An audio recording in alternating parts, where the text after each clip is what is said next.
Frank, I think what conservative religious people do really well is they find the phobia or the prejudice or the fear that someone has. So we've got these universal things, and religion is really good at saying, I'm going to press that button to cause you to have an adversarial reaction to someone, a battle posture. Yeah.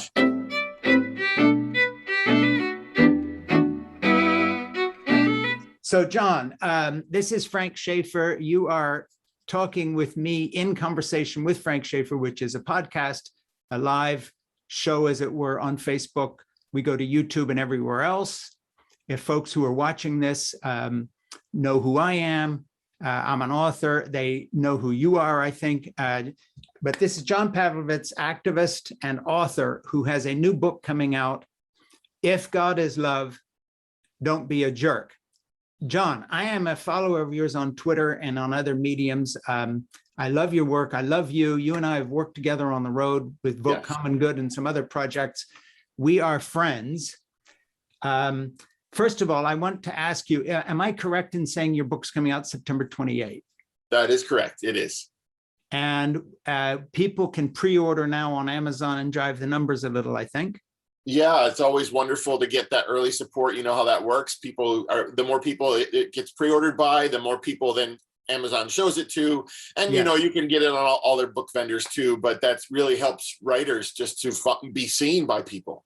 Yeah, and I think a lot of folks, you know, who favor reading on paper rather than Kindle sort of think that if they order on Amazon, Kindle or paper, they're hurting little bookstores. But the funny thing is, actually, I have found, and maybe you have too, that the smaller bookstores, including reviewers, look at they don't like Amazon, but they say they're ordering the book because it's doing well on Amazon. So actually you put it in more independent bookstores by pre-ordering on Amazon. Is that correct? Yeah, absolutely. And even libraries too. I mean, those, I know, you know, and that's been the amazing thing to me, to see the books in those places because of that chain. And yeah, it really is sort of an opening portal. It's a doorway for a lot of people just to discover writers and that they have affinity for. So it really does help, even with its drawbacks. Yeah. So let me tick a few things off here and then let's get into the book. You and I are kind of friends at a distance in the sense that we've done some projects together. But it's always odd for me to look up and realize, like the cavalry coming over the hill to bail out a besieged position, that someone like you is out there and so often saying the same thing that I'm saying in so many ways, whether it's through the Trump years and the battles we fought, or asking evangelicals to come back to their better selves that we remember from times before they became a kind of an adjunct to the QAnon conspiracy and anti-vaxxers and all this craziness. Right. How is it that you and I travel so much of the same road? Your background is a bit different than mine. Let's first get into who John Pavlovitz is and where you come from, where you've been, and how you see your own journey, because it's a weird mixture of spirituality and political activism. When I say weird, I only mean that that's not typical. Yes. You know, who's John Pavlovitz? Where do you come from? What gets you up in the morning? Why are you so passionate about politics and spirituality and find them so interchangeable? I just think you're a fascinating person. Oh, well, thank you, my friend. And, you know, I think for me, I tell people I became a polarizing public figure talking about faith and politics, and neither was the plan. And for me, it was growing up with Roman Catholic background, a really strong idea of God and some of the beauty, but the baggage that came with that, and kind of drifted from that faith as I got a little older, entered college years and went to art school, graphic design, and musicians all around me. That diversity began to sort of expand my perspective. And about 10 years after that, started volunteering in the local church, and then sort of moved my way up that sort of ministry volunteer ladder, then paid ministry in Methodist churches, in mega churches in the South. And as that process unfolded, just began to have this tension, right, between the person I thought I was supposed to be following Jesus, the pastor I was expected to be. And that tension was something that, not growing up wanting to be a minister, it felt new to me, the political nature of that work. And so the more you begin to speak honestly, you know, you have to decide, am I going to be an honest minister or an employed minister? And for me, I just knew that I needed to speak with specificity into the world. And for me, there is no line between religion and politics. It's just the life, the morality, the faith that you express individually and collectively. And so I never stayed away from those issues because we have to name them. And so that's a little bit of my road. And it's been sort of online in this virtual setting for the past 8 years or so, and just reaching the people without any bureaucracy or expectation in the way. You know, I always look for sort of an analogy of who someone reminds me of. In a sense, and I don't want to freak you out here, but your message overall sort of strikes me as George Bailey in It's a Wonderful Life. You're standing against Pottersville and all the selling out to this whole corporate way of looking at things on one hand, but also the immorality of the culture we live in. And then it just happens on top of that, Trump gets elected and evangelicals seem to go crazy. But am I crazy in saying that you're a George Bailey voice in another version of It's a Wonderful Life? Because I see you that way. Well, gosh, thank you, Frank. I mean, for me, it's been about empathy. You know, those when I got into a more diverse world, I got better stories about people. I was less afraid of the people that often religious people are afraid of or intimidated by or taught to distance themselves from. And in that way, it was a sense of a deep love for humanity, and then seeing how often the church pushes against that. You know, in my first book, A Bigger Table, realizing after 10, 15 years of ministry, my table had gotten smaller, and realizing that I thought I was a better person before I was a pastor, and that I needed to change something. So in that respect, it is that optimism, but there is a ferocity that you have to have, that you and I share, that it doesn't make you any less loving. It just, I call it that ferocity for humanity, that anger that propels us because of the injustice. And the fact is, you and I know the voices that people are hearing as the voice of Christianity are antithetical to the message of Jesus. And so that's the place where I'm usually trying to stand. Yeah, one thing that's interested me about you that is different than me, because I've burned more bridges, having been the son of a famous evangelical leader, raised as a sort of a nepotistic sidekick who then not only left, but slammed the door with books and with statements and all the rest of it. I'm interested because it seems to me, as I watch your public persona, you know, my George Bailey out there, John Pavlovitz,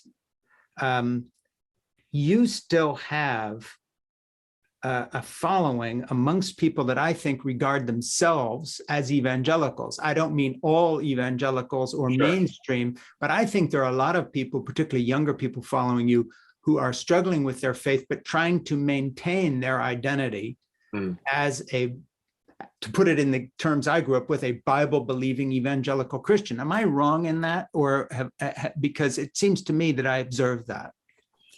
I think for me, I was fortunate that my first exposure to many people was, you know, progressive Christian points of view that weren't tied to politics. And so they were unassuming, or they were approachable. And as the kind of the political scene changed and I became more explicit, many of them may have fallen away. But I think a lot of them had stayed long enough to say, hey, this guy's rational. He's thinking clearly. And I may not agree with him, but he understands the Christian faith. He's familiar with the text. And he actually is trying to follow his understanding of Jesus. I think that has helped some people stay.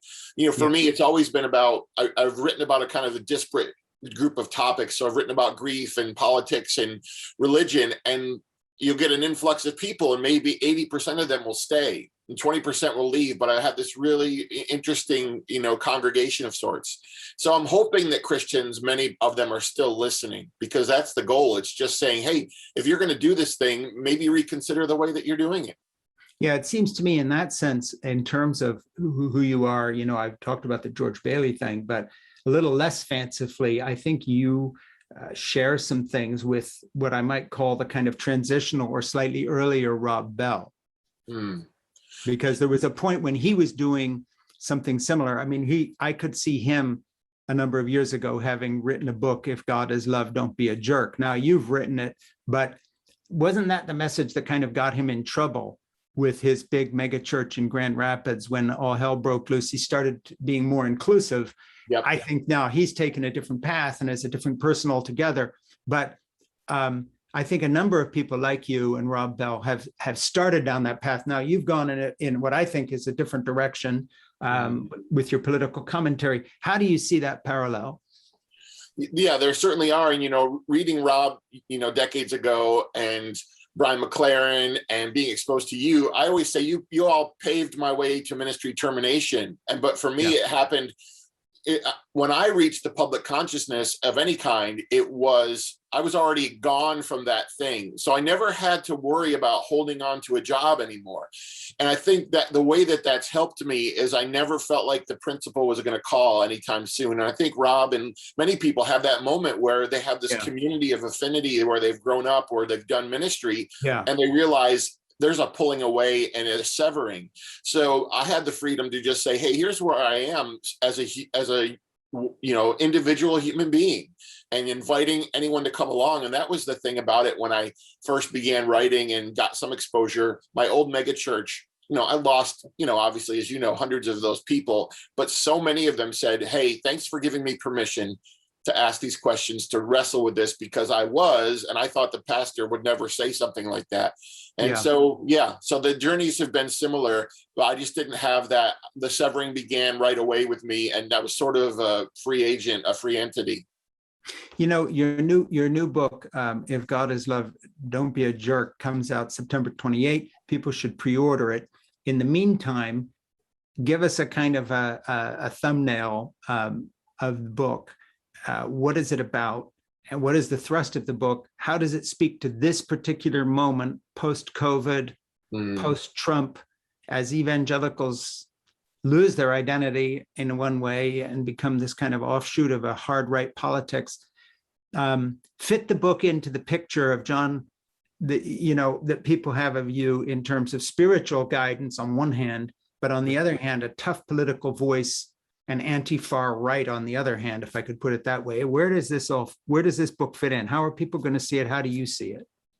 Well, I started writing the book in March of 2020, actually the second weekend. And that's when, everything hit the fan here with COVID. And I realized really soon after that, we were dealing with all the George Floyd protests and everything that came with that. And then all this Trumpism ramping up and what's happening with anti-maskers and now anti-vaxxers. And I started to look around and say, all of this bigotry and hatred and resistance to science is most of it's coming from professed Christians who are white.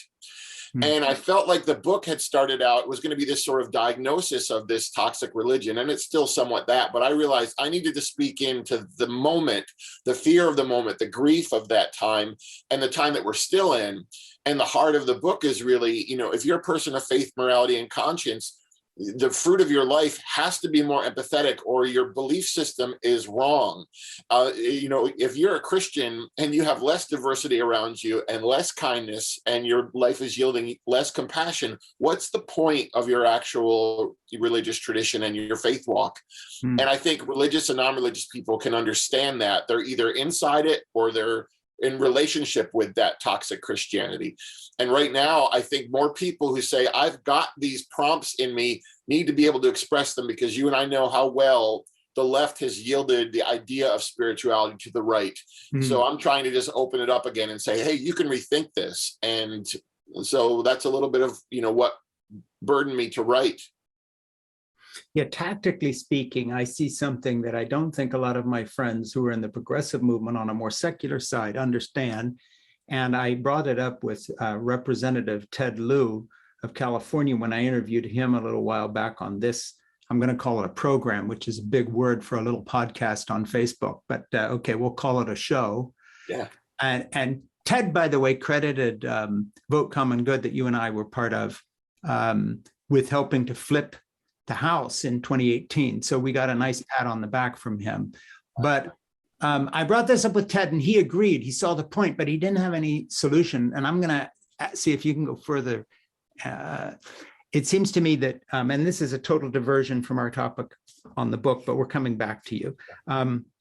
it seems to me that a lot of tactical folks on the progressive side assume on the basis of race and ethnicity that somehow brown people, other people, Black people are automatically going to vote for Democrats because the right is so horrible and so racist with voter restriction and gerrymandering and outright racism and Trump and the whole record.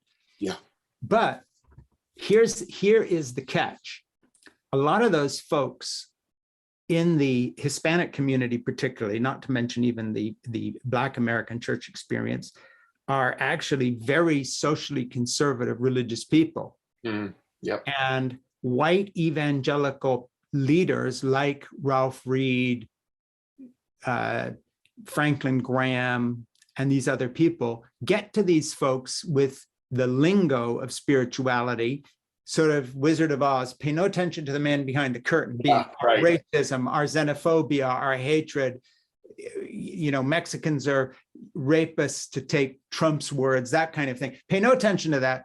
We want to talk about gay people. We want to talk about abortion. We want to talk about the sanctity of marriage, you know, traditional marriage.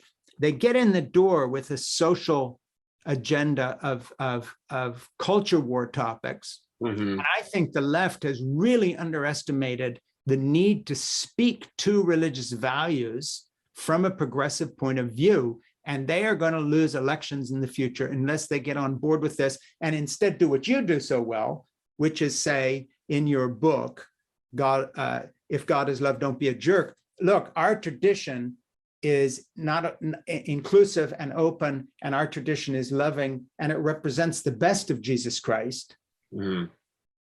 If that pitch isn't made, about a third to half of the Hispanic vote in any given election is going to do what happened. So even with Trump, where you had a third of Hispanic people in certain parts of Florida, Texas, and other places voting for Trump, in spite of his overt hatred of them, because of the draw of culture war. Okay, I've made way too long of a meal out of that question, but I really want to be clear, because I think you can give real leadership here in talking to progressive people and just saying, hey, you had better get your act together when it comes to speaking in terms of moral values and religion and spiritual values. And you better take the democratic programs of social justice and put them in those terms, or you will not win this new group of Americans coming in and their votes.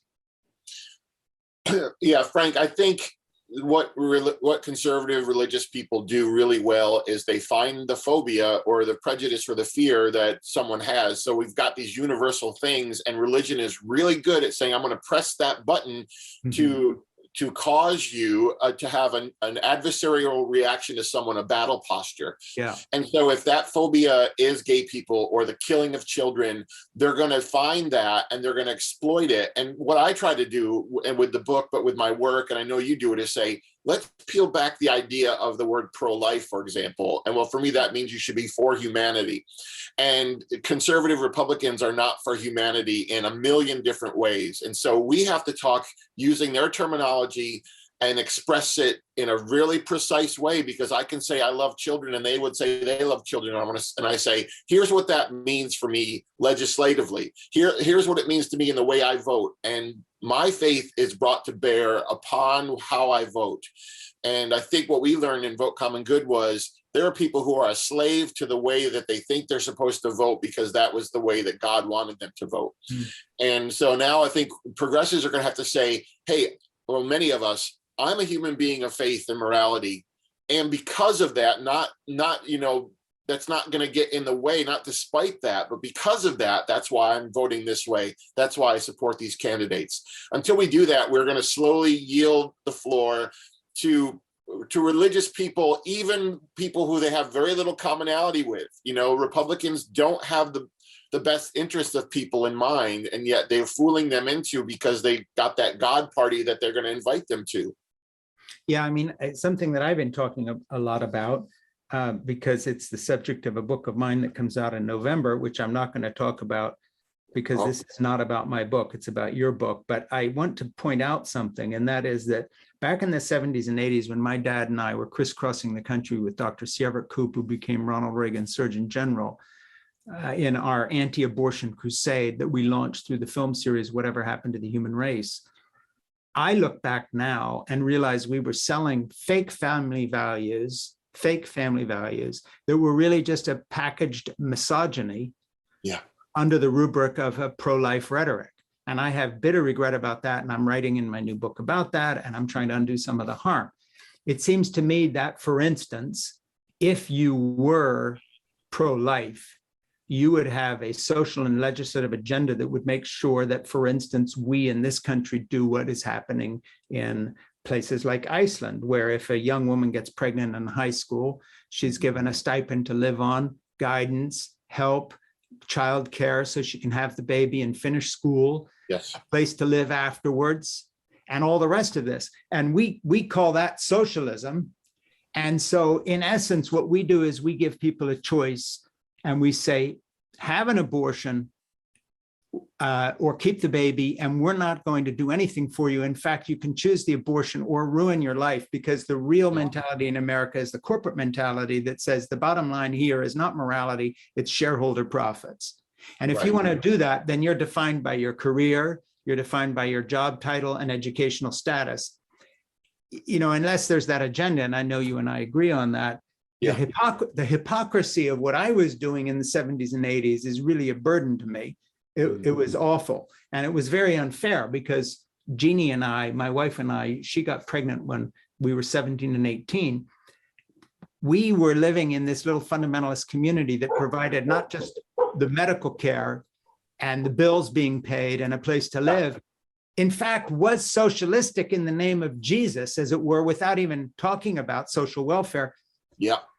Fast forward to America today, that's, you know, what we used to regard as community and love is now called socialism, and we can't do that for anybody. Talk about the hypocrisy. Talk about this. Yeah, I think, Frank, what happens is the abortion issue, it is cheap and easy activism, cheap and easy morality for religious people. They can take a stand against it and feel as though they're doing something that reflects their spirituality, but it's not costly at all. It doesn't require them any sacrifice of time or resources or convenience. But to actually say, okay, if I'm going to be for humanity, I'm going to look at the border, I'm going to look at the disparity in income, I'm going to look at healthcare and education, and I'm going to invest my time and my resources, and I'm going to be burdened, inconvenienced by that. They don't want to do that. So abortion just gives them that cheap high, that intoxicating feeling as though I'm a moral person.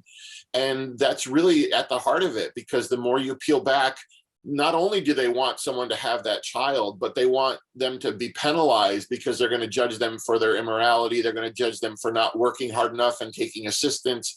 So it's really, it's the vilification of the most vulnerable. Yeah. When you If God is Love, Don't Be a Jerk, the book that's coming out. And by the way, this is Frank Schaeffer. You're watching or listening to In Conversation with Frank Schaeffer, with activist, theologian, critic, author, John Pavlovitz. And we're talking about his new book. In the context of American politics, I often get asked, well, how could these evangelicals have elected Trump or voted for him or even today say he won the election still, so forth and so on, when he did this and this and this, you know, divorced 3 times, adultery and all that. I try to point out that once you turn something into a theological issue and you say, well, he's like King David and God sent him, then it's no longer a matter of facts and reason. You've been called on, I imagine, by media folks and others to try to explain, you know, the Trump phenomena within an evangelical tradition, which would seem to be dead set against him. What are your thoughts on that now, as you look back and look forward to the same group that apparently has not been peeled away from supporting him? Well, I think the day that Trump spoke at Liberty University during the campaign, you know, I thought, well, that's going to be a turning point. That's actually a brilliant stroke, because what evangelicals have been doing, and they're still doing, is asking for one reason to support him. I need an okay from someone in authority.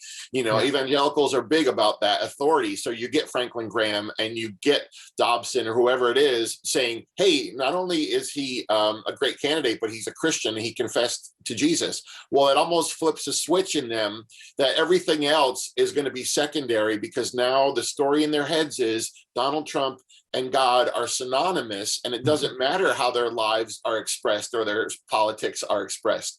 And that's been the sort of insane magic that people outside of the church look at that and they say the disconnect is almost impossible to reconcile. But for Christians, all they need is something to believe the story that they're telling themselves about God. And that's the power of religious leaders and pastors. They can weaponize the scriptures in a million different ways to get exactly the fear response they want. It seems to me one of the things that got weaponized was evangelical, what you might call Christian Zionism, as in Jesus is coming back soon, but he can't come back if the state of Israel doesn't expand to the Euphrates or whatever. Biblical prophecy, move the embassy to Jerusalem.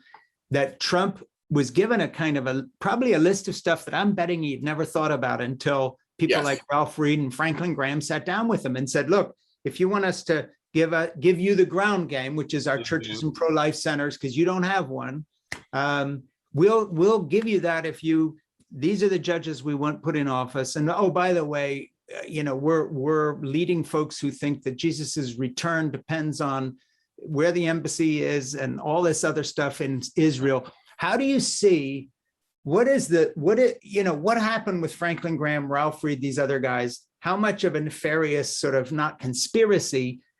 I think they did it on purpose. What was the wish list that they, in all those meetings with Trump, what did they trade? What did they give him that not only made him win, but what did they ask from him? Because he seems to have delivered for them. Go through some of that list, Christian Zionism, whatever it might be, return of Jesus, apocalyptic stuff. I mean, how's all that? How do you see that mix? Because I think secular commentators don't get it. Well, I spoke used to speak at the Billy Graham building, because I used to be in Charlotte as a pastor and lead morning devotions, and knew a lot of people who worked there. I have family and friends who have worked there. Some still work there for his organization. And what you could see was Billy's hold begin to loosen, Franklin assert himself. You saw Fox News reporters showing up, and you saw all these people, Greta Van Susteren. And for me, it was always the question to those people there, hey, is this Franklin? Is this his religious convictions, or is this a power grab? And they said, it's really hard to tell, but he'll be in prayer meetings for hours with these guys. And so when you're praying with the same people, with the same agenda and the same scriptures, you're going to come up with the same results of what God wants. So I struggle with knowing for some people whether it is a real spiritual, moral decision they're making to support him because they've believed all these things, or they've said, this is the way the wind is blowing. I tend to think it wasn't even about the policies. I think they saw in Trump someone who was a weak human being, who really had no working morality, and they could almost superimpose theirs on his. All he needed was the promise of power and influence. And I think everything else was secondary. They could, the list was all the things that you named, but I think it wouldn't have even mattered to Trump. It could have been a progressive group doing the same thing, and he would have been this liberal candidate. I think he is that devoid of moral fiber.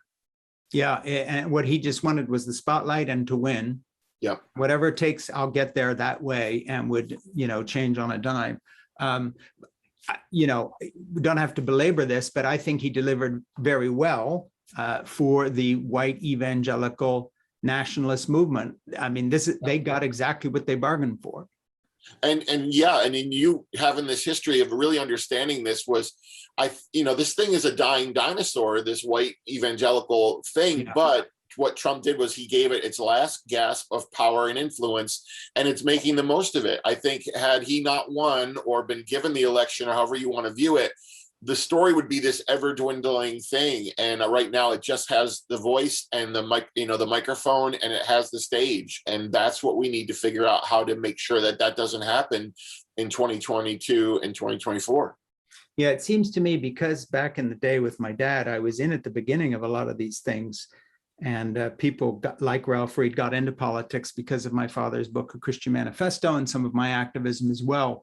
Yeah. That one thing they did very well, again, well in quotes, depending how you look at it, is play the long game, which I think progressives don't do as well. I can remember at the beginning of the Federalist Society that gave the list to Trump of who to put in office. all those organizations were started with money from people like the Koch brothers and so forth, who again did not care about the particulars of evangelical wants and desires, but had a long right-wing game, pro-business, pro-corporate America, lower taxes and so forth. They used the evangelicals very well to achieve their ends. And people like Ralph Reed, I think, traded their own moral fiber for access to power through these guys and helped them shape it. But now, with the Supreme Court controlled by right-wing Trump and also other Republican appointees, you have people like Amy Coney Barrett, who actually has an agenda to establish what I look at as a kind of a soft American theocracy. Case in point, if you're a church and don't want to have masks or vaccines, we're going to back you up on the basis of religious freedom or religious rights. Same with anti-gay stuff. How do you see that future in America in terms of religious civil liberties now being the dog whistle for evangelicals claiming victimhood? You know, poor little us, we don't have our religious liberty. Religious liberty being used as the new Supreme Court and federal bench measure in which to push forward something that resembles a lot more the Taliban in Afghanistan in terms of theocratic kind of impulse that it does anything even American, let alone Christian. How do you see that? Well, the scary thing is, you know, I think when the day we lost Ruth Bader Ginsburg, I remember thinking, this is really the moment for me that if we end up getting pushed around in this, and we did, we know they bulldozed their way through that. It really made, there's an urgency now that was just building, but now I think we're at a moment where what we had before was always a sense, or often a sense, maybe misplaced, that the adults would say, hey, this is ridiculous, that an argument would get to a certain spot and the courts would say, okay, that you're not doing that. I think we've lost that protection. And I think what we've seen with the Republican Party is they're not even the Republican Party of 5 or 6 or 10 years ago. There is no sense of, but wait, this is beyond the scope of what humanity should be doing to the rest of humanity. They don't care. So that's the terrifying thing. You try to keep working and you try to have hope in the, you know, the arc of the moral universe. But honestly, I think we're at a point where too many people who are progressive or liberal sort of are exhaling. As you know, they saw Biden, they saw us get through the January 6th. And they have that sense of, okay, I can rest a little bit, which is the opposite of what we need to be doing, which is why you and I do the work we do. It's kind of like shaking people awake every morning. And what I tell folks, and I'd like to hear your opinion on this, I just want to push a little harder on this front, is that what a lot of people don't realize, because we all live in our little bubbles, you know, if you don't know people this way, it's hard to imagine it. But outside of that progressive little bubble, there is a world of Christianity out there in America, and it's not just evangelical, it is white conservative Roman Catholic as well. That really, if you look at what they are pushing for, there is no other way to say this, that they want the end of democracy and they want it replaced by a kind of court and a court sanctioned theocracy. Yes. And this is exactly what happened in Iran when the Ayatollah came in. Now, it won't be like that, but when you look at the agenda, it's that voter suppression is part of it, but another huge part of it is that if the feelings and the beliefs of this evangelical / conservative Roman Catholic minority are being hurt, they can now go to court and say, we want the right to fire gay teachers. We want the right to deny women contraceptive coverage on the insurance. And if you say, hey, that's not legal, that is discriminatory, they say, hey, we can trump all those things with arguments of religious civil liberty. I really think that theocracy is a real danger in this way. And it fits so well with the whole neoconservative secular thing on one side, but it also fits even better with things we know about from the Reconstructionists and the Theonomists and all these people that were pushing to return to Old Testament law. Just talk about all that for a little minute here. Well, the frightening thing, Frank, is, you know, even under Trump, you know, if Trump isn't the candidate and if another Republican gets in the presidency, it's going to be that theocracy, but it's going to be a subtler version of it. So it's going to be as inhumane and as cruel and punitive, but it's not going to be as outwardly alarming as beheadings in the street. And so that's what I'm always, I wrote something a couple of weeks ago saying, hey, we all look at Afghanistan and everyone's going, this is how scary, how quickly things can change. And we're ignoring January 6th and how on the precipice we were. Yeah. And I'm always trying to tell people, hey, it's not only going to happen, but it's going to affect you. You're not going to be you're not going to notice it until it's too late. And that sounds like doom and gloom, and it sounds like boogeymen, but we know the way these people work. They work through the courts. Yes. And they work through human rights erosion and the consolidating of power. And the other part about it that we don't often think about is the demoralization of vulnerable communities. They're going to disenfranchise them and exhaust them until they just say, okay, I can't fight this anymore. And that's the work that I try to do, is say to people, hey, we still have a shot at this. So while we do, get your energy or your strength or your fortitude and let's do something. Yeah. And, I lived in South Africa for a year in the last part of the 1980s, just before the end of apartheid. Nelson Mandela was freed. I was there for a year making a couple of, mediocre movies back in my Hollywood directing days, but I brought my kids with me. We had them in schools there and so forth. So we lived there, and I was working with both Black and white South Africans. I think what Americans don't realize too is that you can have this crumbling right-wing, white gun-toting community can be the minority. That's right. But if their philosophy now is that even when we lose elections, we win them because we deny the result on one hand, and we've got the guns. I lived in a country where a tiny white minority oppressed and ruled a Black majority for decades.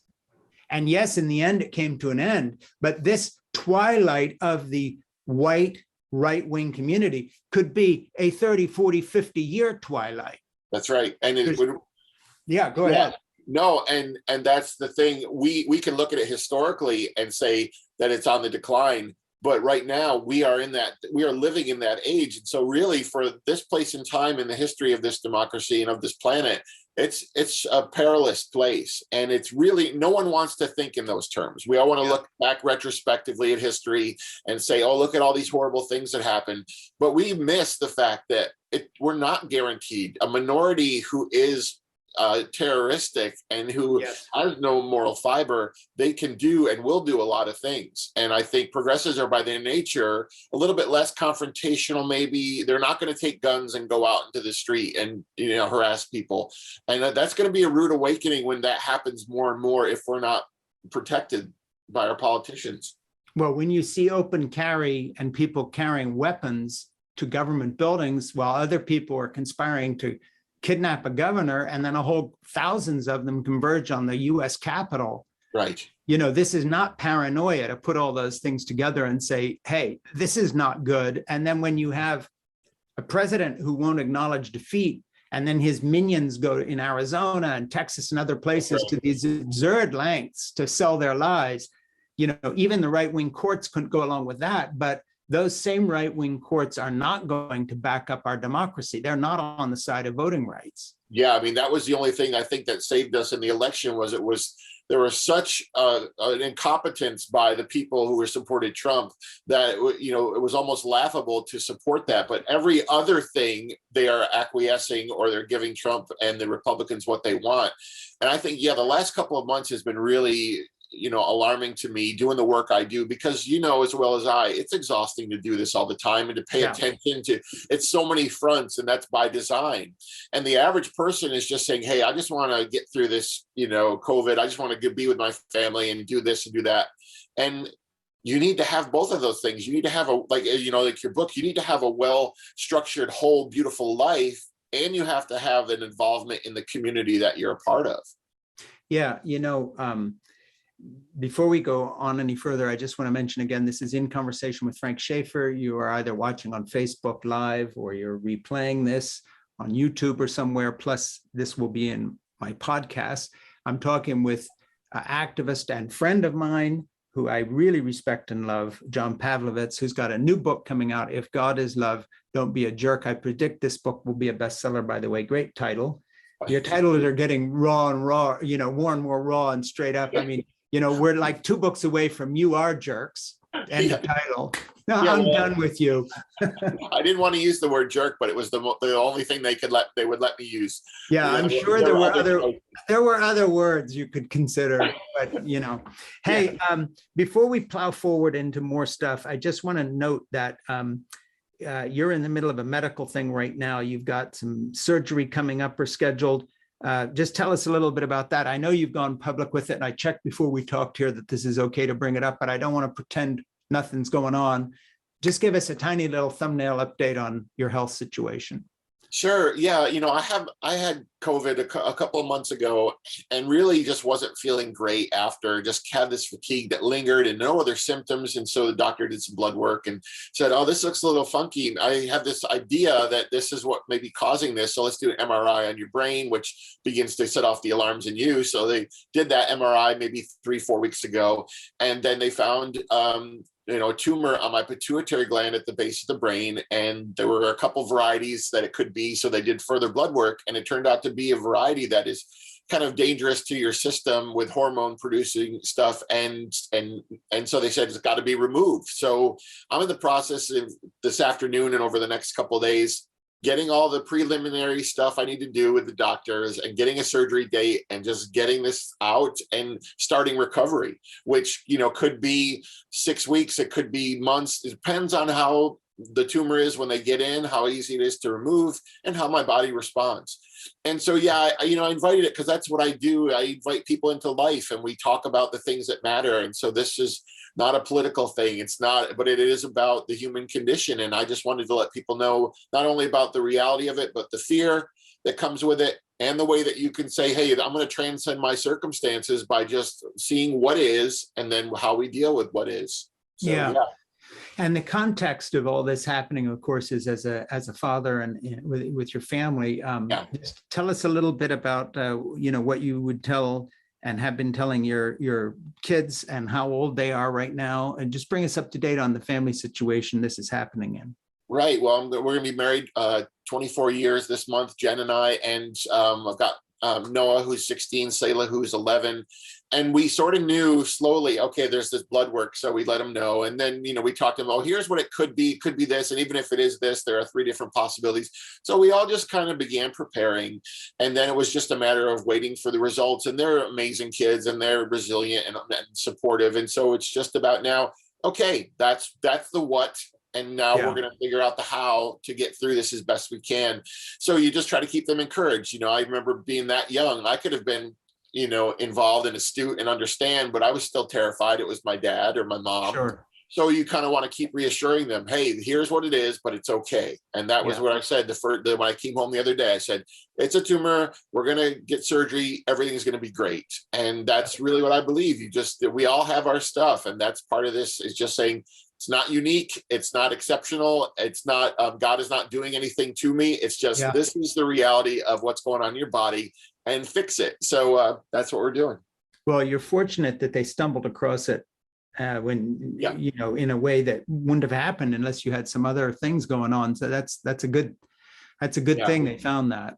Yeah. A friend of mine said her husband had the same thing, and the doctor said, we don't often find this until the autopsy. And so you go, okay, well, that's good. And I had attentive doctors, and it was really good advocate for myself, but then the doctor was really astute in listening. And so, everything about it, it's so funny because you're writing a book and you spend 18 months and then how it goes. You got to launch it and let everybody know, and you're doing press and you're going around. And now the reality is probably soon I'm going to be pulled out of everything and just have to heal. And so I'm saying to my readers and followers, hey, I'm going to need you to take up the slack, but it also reminds you, hey, this book is important to me, but also life is pretty important, and the family. And so it's clarifying for, Yeah.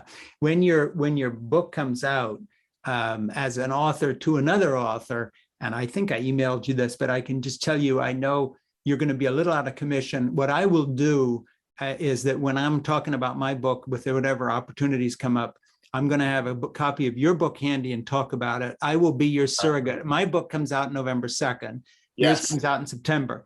But if you're out of commission for a while, I promise you, as a brother author who believes in what you're doing, you will have a surrogate out there who fights for your book as if it's my own, because, I know what this is like to work on a book and then all of a sudden something happens. I'm going to get out there and plug your book. So, you're the greatest, Frank. And, that's, what this is like. And I totally get it. And life interrupts, that's the deal. Yeah. I mean, life does not wait for your career plans. And ultimately that's okay. I'm not a neurosurgeon, but I happen to be out. I'll be out in the market doing my thing on my book. I'm going to wave yours around, say my buddy's recovering right now. Don't forget that, so I can't, by the way, with your following, all you've got to do is, tweet something. I think you've got like 20 times more followers than I've ever got anywhere. You're a very popular guy. I was talking to my producer, Ernie, who's my very, very dear friend as well, just saying, what is it with John Pavlovitz? I mean, how did he do this? What's the real, I keep looking for what the real story is here. I just think because you are a very lovely, likable person, that comes through. That's why I keep saying, you're my George Bailey. People like you, and they're going to buy your book whether you're in bed or not. But I'll do my bit. Anyway. Yeah, likable. Likable's in the eyes of the beholder. I hear things all day long that people definitely do not find me likable. But to that question, the point, Frank, this all began with me. I had gotten fired from my church and wrote this blog post called "If I Have Gay Children," and that takes off, and a lot of people have that sort of viral experience, and we didn't know what was going on, just day to day trying to respond as best we could. And for me, it's really just been about a slow accruing of like-hearted people, and I can't fathom how it happened, and I really couldn't retrofit it to somebody else and say, hey, do this. It's been a really extraordinary thing. I probably reached more people in the first couple of blog posts that went viral than I did in 18 years of ministry. Yeah. And I'm just grateful. I shared that news the other day, and the outpouring was just like phenomenal. And it showed me it's not about, hey, here's a guy who's real popular. It's about the questions that I happen to be asking, or the way I was asking them, resonate with a lot of people. Yeah. And that's always the encouragement for me. It's not about going, hey, my platform means I'm a kick-ass writer. It means there are a lot of people who are struggling with spirituality. There are a lot of people who think this political theocracy thing is dangerous. That's where I kind of find my rest and my peace in all of this. Yeah. And I think that when something happens like this, as has happened to you, it isn't a question of finding out who your friends are, but the feedback you get at that point, you know who the jerks are, because anybody who responds less than passionately to a situation like that, we can write them off immediately. So let's go back to the book here for a second. Sure. If God is love, don't be a jerk, the book that comes out. Who do you picture as your reader? I mean, we've been talking about your followers. Tell me who you think the portrait of the person you wrote this book for, and it can be more than one type of person. It can be 10 kinds of people. But if you had to say who your readers are for this book, who can benefit from reading this book? Don't say everyone. Right. I think people who are exhausted by the toxicity of religion, who have experienced it, who are experiencing right now from the inside, or relationally or systemically. So people who realize that somehow Christianity, especially in here in America, is the source of the greatest fractures, and who want to figure out why that is and how I can turn it the other way. That may be someone within the church or outside of it, someone who left years ago. So it's not for everyone, but it's for everyone who's asking those questions. How does this son of fearful religion happen? And what's the antidote? And how can we create communities that are defined by something other than fear and otherizing? How can we?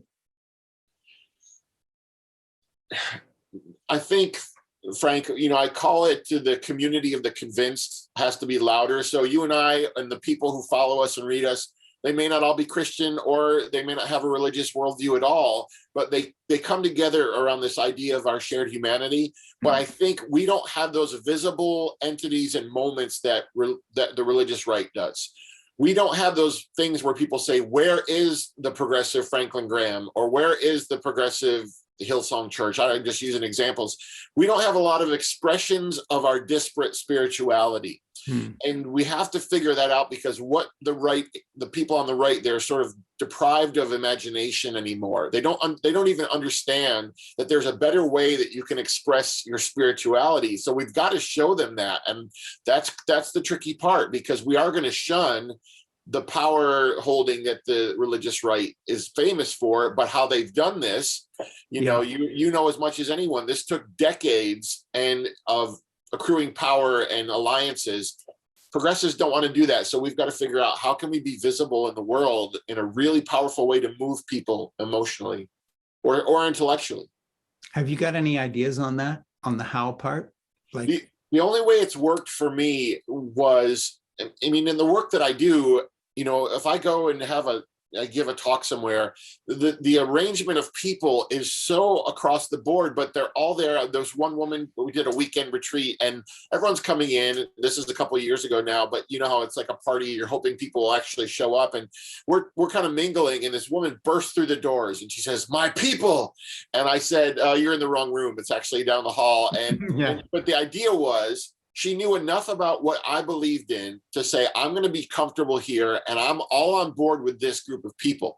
Yeah. So, when we've done things here in the city, we've done work projects. That's one of the things I think, not mission trips, but just saying, I want to be where I am with people who have some of the leanings I have. I want to express that. And I don't care who gets the credit. I don't care. We're not going to take an offering. So it's going to be outside of the context of a church building doing a worship service. I think that's the only way we're gonna turn this around. Question for you. I don't know where you and I have talked over the years on different things, and this is not a rhetorical question. Okay.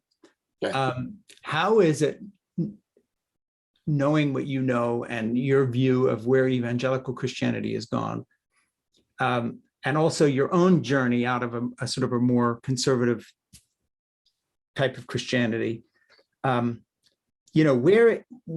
do you actually remain a person of faith, in the sense that all the symbols of our faith are now so tarnished that it's almost impossible?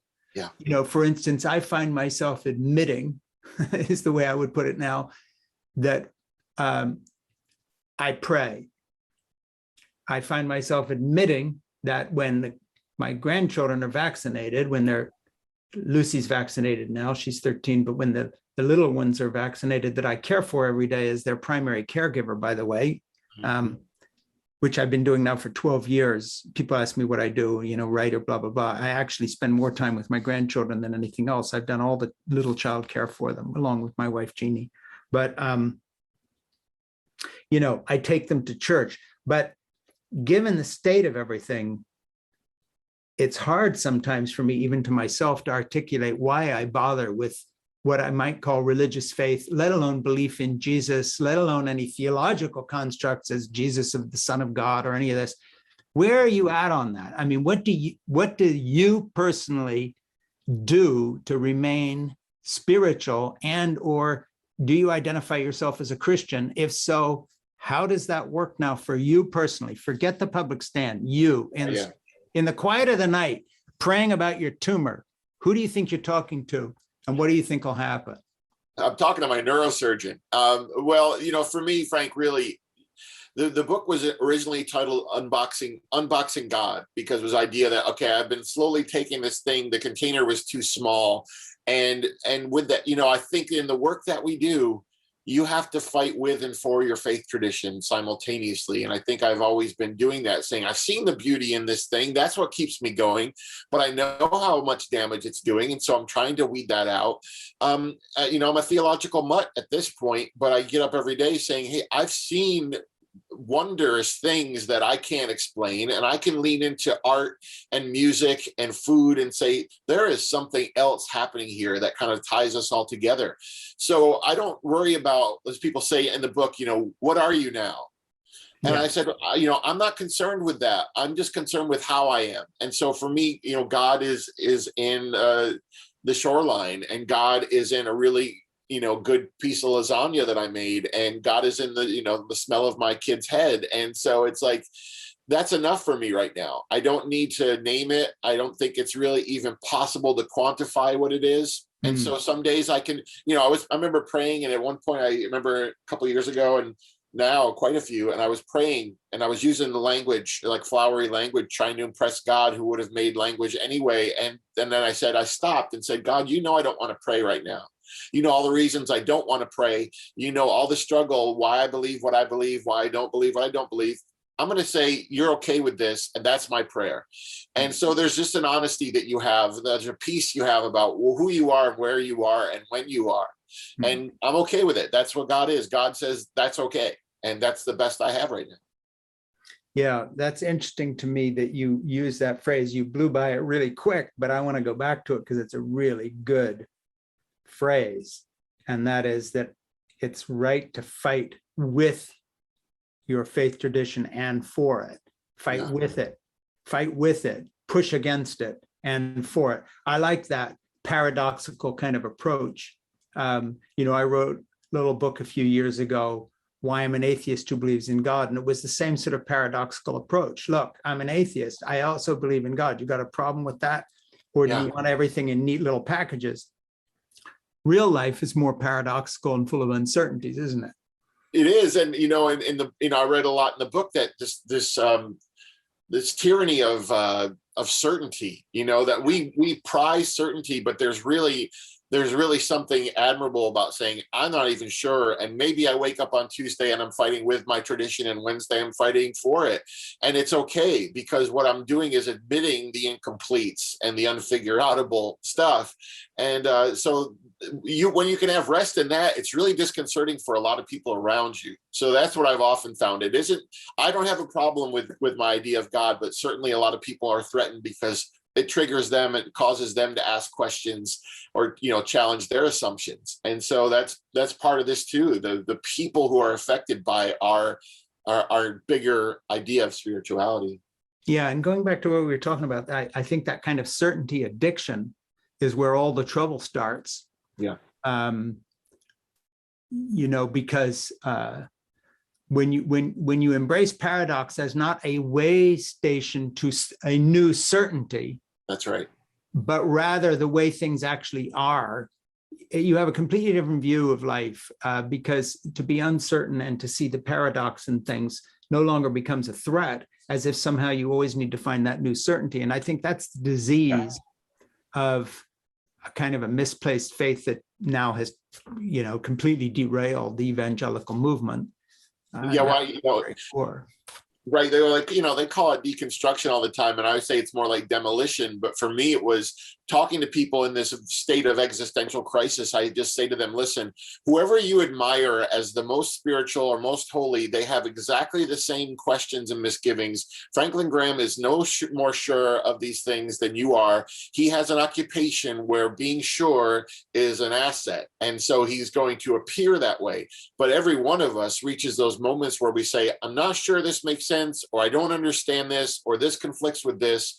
And when you can ask that, it just gives people such an exhale to be in their presence. And that's what I talk about in the book a lot. Spirituality, the presence of whatever God is, should allow you that exhale. You're not about to be squashed, and you're not being tested to prove that you're worthy of love. It's just, that would be a ridiculous idea for me, and I reject it now. We are going to wrap this up in a minute. Before we do, I just want to tell you we have many, many, many, many comments of the people watching live, which is a tribute to you because we had to reschedule this. It isn't even our time. On Facebook now, and of course there'll be more saying, we love you, John. We're praying for you, and so forth. And I want to thank all those folks who are writing to you now, but also who will see this later. And I want to say that I'm going to wrap this up by asking you to tell us what you would like everybody to do in terms of activity, one, to change things around us, but also activity just to support your book coming out, how to support you. Now, we're going to put all the links to everything you do. Thank you. So we don't have to go through sure details. It'll all be wherever this is. they're going to have to not want to get in touch with you on purpose because we're going to make it easy. But that said, what would you like people to do to support you now in this time? Oh, yeah. The health issue, but beyond that, support the book and your ideas. And beyond that, get up and do something to fix things in a way that you think can actually help. Well, yeah, thank you, Frank. I mean, this has just been so great. I mean, I wish we could do this every day in person, but really, I appreciate you so greatly. People who are reading and following along and watching, you can support me. You can order the book or share it because, again, I'll be down. I won't be able to, be out there pounding the pavement, but it's a book that I really believe in. It's the thing I've written that it's the closest to my heart. And so I think it will help them. But for me, the message is, there's the big and distant stuff, and that's always going to overwhelm us, the political, systemic stuff.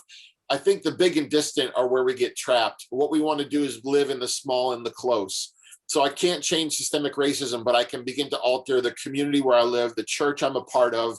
I can use the circle of friends and influence that I have to do something to kind of tip the scales in the vicinity where I am. And that's what I want people to do. Stay in the small and close, build community, and we'll begin to do this in the way that it should be done, not through power, but through relationship.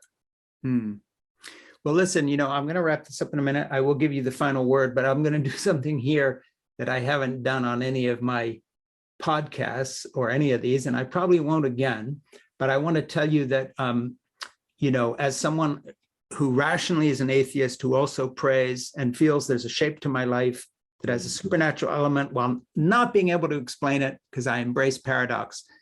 I embrace praying. And in the morning when I get up, I have a little ritual, which I don't talk about publicly, but, I go to a Greek Orthodox church. I like liturgy when I go to church at all.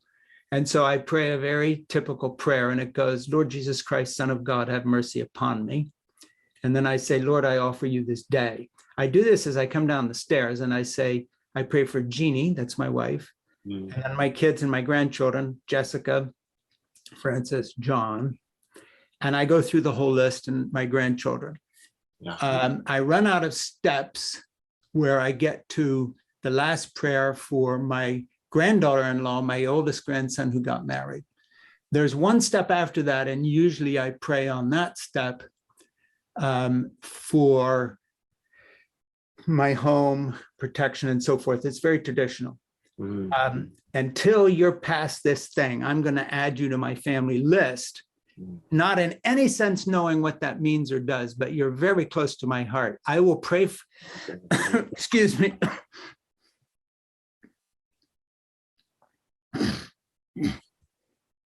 I will pray for you with my grandchildren. That's the most sincere prayer I, as a human being, offer. It goes, I don't pray for myself that way, but I will add you to my list of grandchildren. I know that sounds crazy. Thank you.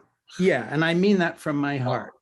I'm so grateful, and the love that you have for humanity was so apparent the first time we met. And I just said, I called my wife and said, this guy is everything that he's supposed to be. And so you're just the real deal. And I'm just grateful for your friendship and influence. Thank you. Thank you. And on a lesser note, again, I promise you, you have my word. I will pitch your book as if it were mine when you're laid up.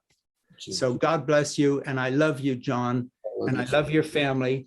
And I embrace you. And I'm there. If you need something, just call upon me. But this has been a great conversation. You're a great man, my George Bailey. Well, thank you. Love you too. Hopefully see you in person very soon. We will. All right. All right.